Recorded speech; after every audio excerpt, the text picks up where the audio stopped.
Hello सबको। Hello, नमस्ते, सत श्री अकाल, राम राम। तो स्वागत है आपका कॉमर्स नेट गुरुजी चैनल में, जो कि आपका अपना चैनल है। अगर आपने अभी तक सब्सक्राइब नहीं किया है तो सब्सक्राइब कर दीजिए आने वाली वीडियोस के लिए एंड बेल आइकन को दबा दीजिए। तो decide, commit and succeed and think positive. YouTube पे कॉमर्स नेट गुरुजी के नाम से हमारा चैनल है, जिसे आप सब्सक्राइब कर सकते हैं। टेलीग्राम पे भी आप ज्वाइन कर सकते हैं कॉमर्स नेट गुरुजी चैनल को। ईमेल आईडी है commercenetguruji@gmail.com। अगर कुछ डाउट्स है या कोई है क्वायरी है तो आप पूछ सकते हैं मेल करके, या फिर इंस्टाग्राम पे आप मुझे फॉलो भी कर सकते हैं दिव्या कॉमर्स ऑफिशियल के नाम से। चलिए आज की क्लास स्टार्ट करते हैं, जिसमें आज का टॉपिक है sampling and its types. First तो सैम्पलिंग है क्या।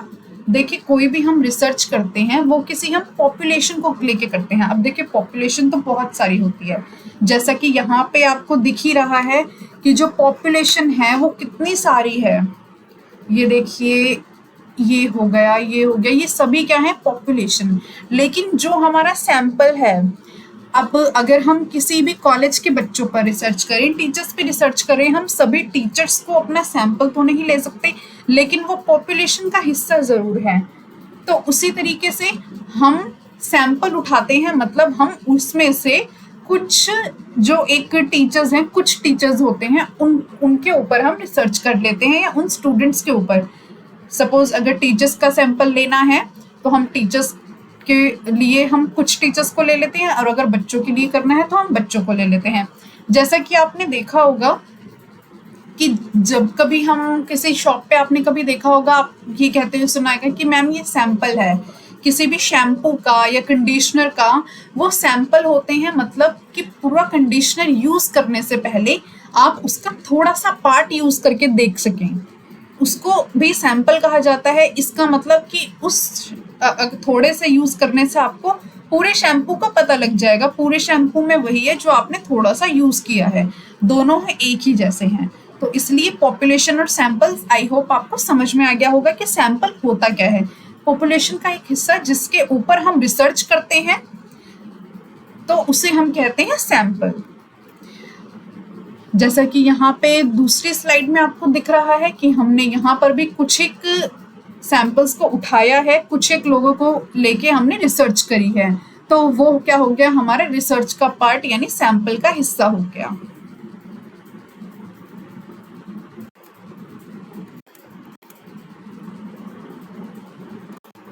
नेक्स्ट, सैम्पलिंग के कौन कौन से मेथड्स हैं या टाइप्स हैं।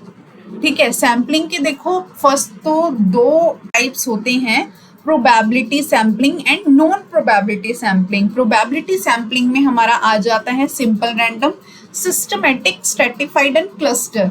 एंड नॉन प्रोबेबिलिटी में आ जाता है convenience, quota, purposive and snowball और रेफरल सैम्पलिंग।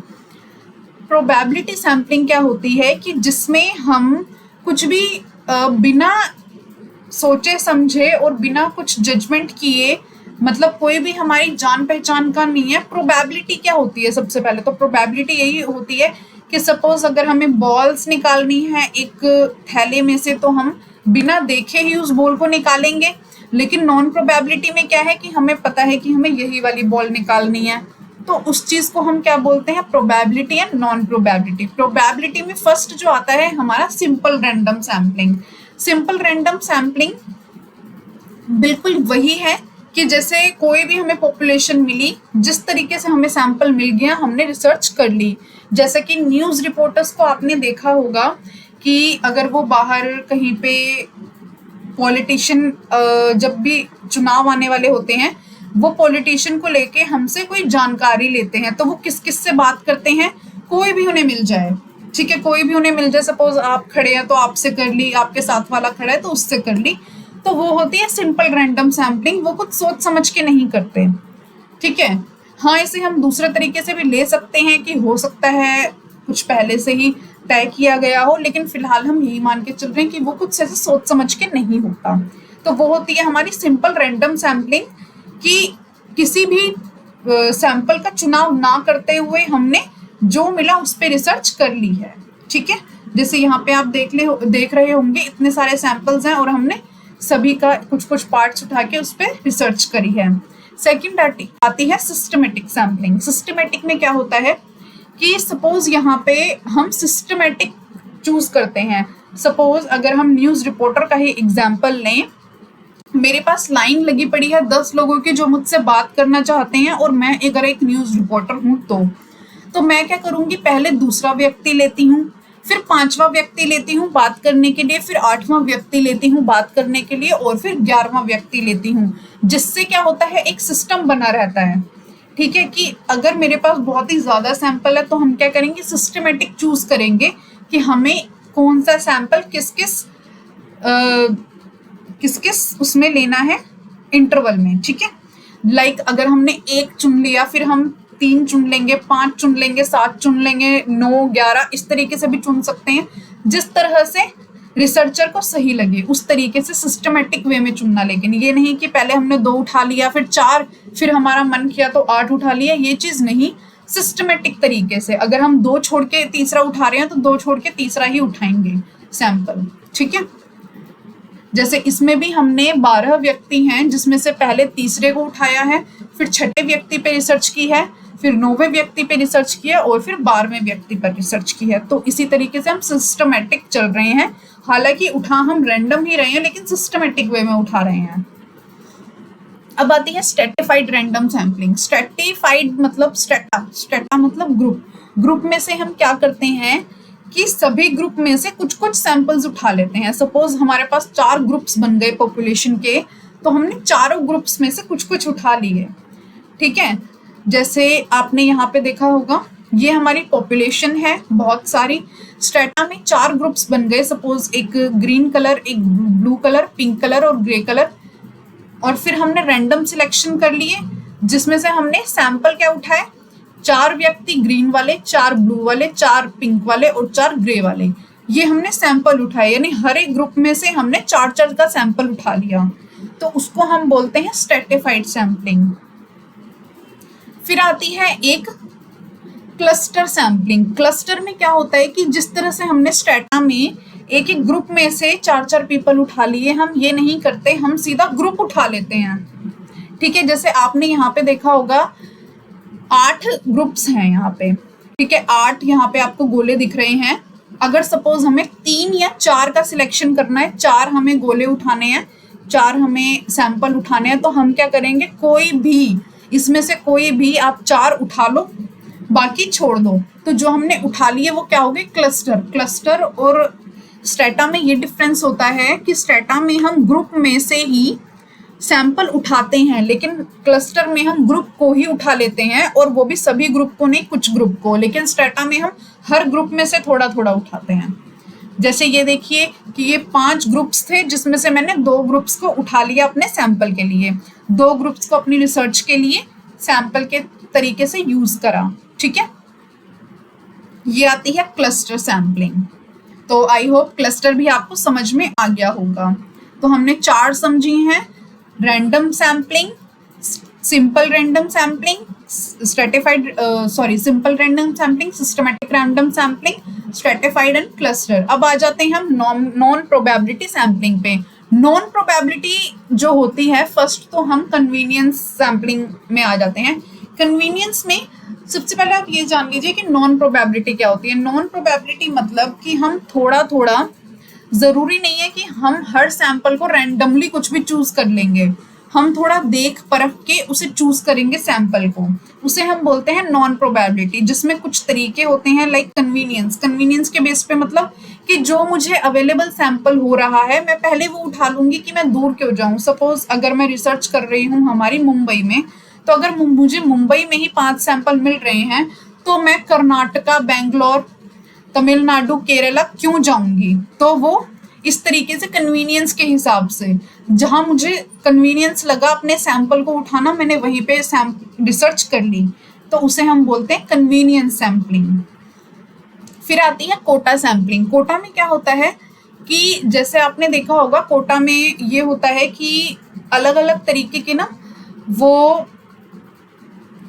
तरीके के रूल्स आ जाते हैं या हम कहें कंडीशंस आ जाती हैं। तो यहाँ पे कंडीशंस क्या होती है, सपोज ये हमारी पूरी पॉपुलेशन है ये, और इसमें से हमने क्या किया है, हमें लेकिन चाहिए कौन सा, मेल्स अंडर 50 ईयर्स ओल्ड, यानी हमें क्या चाहिए, मेल अबव 40 चाहिए, इसमें अबव 40। तो इसमें से पहले ये हमारी पूरी पॉपुलेशन है, हमें मेल चाहिए, तो ये वाली गर्ल तो हट जाएंगी क्योंकि हमें कोटा के बेस पे निकालना है। कोटा सैम्पलिंग वो होती है जिसमें हमें कोई पॉपुलेशन का कंडीशन चाहिए होती है, यानी उसमें हमने कंडीशन लगा दी कि हमें तो यही चाहिए। तो इसलिए हमने क्या किया, फिर हमने एक ये वाला सैंपल उठाया, एक ये वाला उठाया, एक ये वाला सैंपल उठाया और एक ये वाला, क्योंकि ये सभी 40 के अबव नहीं थे इसलिए हमने इन्हें नहीं करा। तो क्योंकि हमारी पॉपुलेशन ये थी, उसमें से हमें 40 इयर्स के अबव उठाने थे, तो हमने ये वाले सैंपल उठा लिए।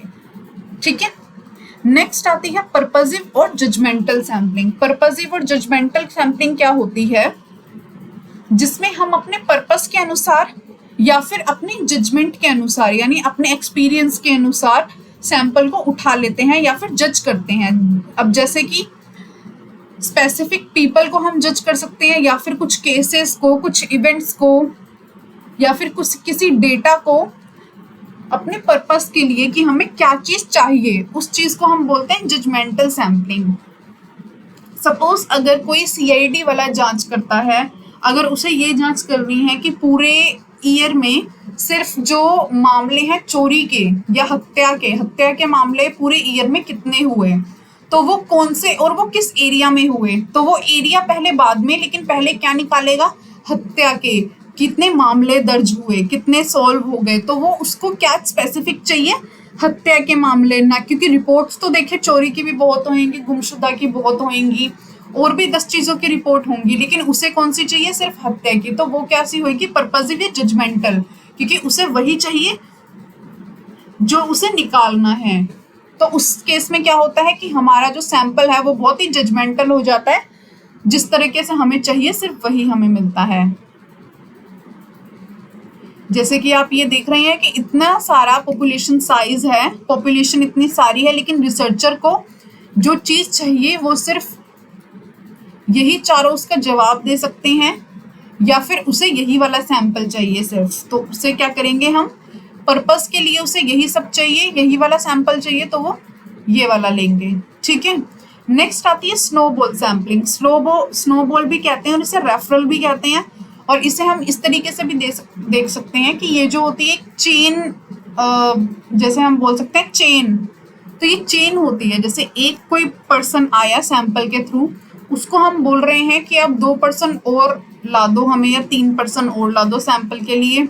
वो 3 आए, हमने उन तीनों से कहा कि अब 2-2 पर्सन ला दो, तो तीनों ने 2-2 पर्सन ला दिए। ठीक है, तो इस तरीके से क्या हुआ, चेन बनती गई, मतलब जो भी हमारे पास आ रहा है हम उसको कह रहे हैं कि आगे 2 बंदे को और बोल दो, 2 बंदों को और बोल दो। जिस तरीके से आपने फिल्म देखी होगी जय हो सलमान खान की, उसमें क्या होता है कि वो बोलता है कि एक जने को आप थैंक यू बोलोगे, इससे अच्छा है कि आप 3 जनों की हेल्प करो और उससे बोलो कि आगे 3 जनों की हेल्प करे।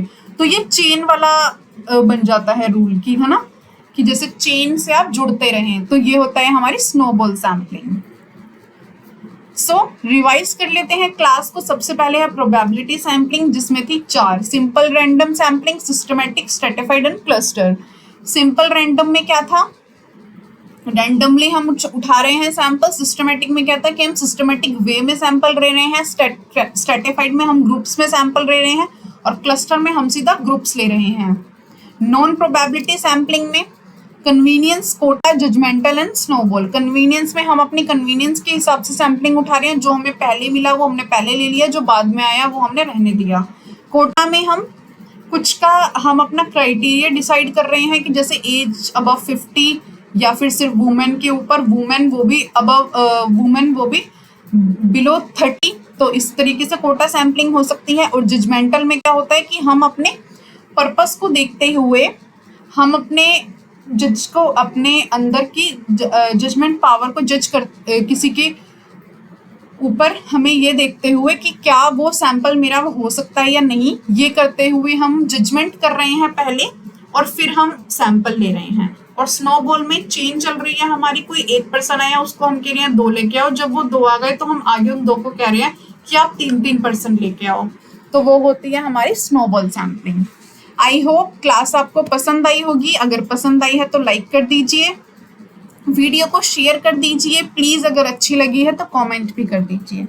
Thank you so much. और नेक्स्ट वीडियो में आने वाले हैं सैम्पलिंग को लेके ही, जो PYQ MCQs हैं UGC नेट के, वही आने वाले हैं। तो ध्यान से इसे कर लीजिए, इस वीडियो को देख लीजिए, सब्सक्राइब कर दीजिए चैनल को, और अगर अभी तक सब्सक्राइब नहीं किया है वीडियो को फ्रेंड्स के साथ शेयर कर दीजिए। Thank you so much.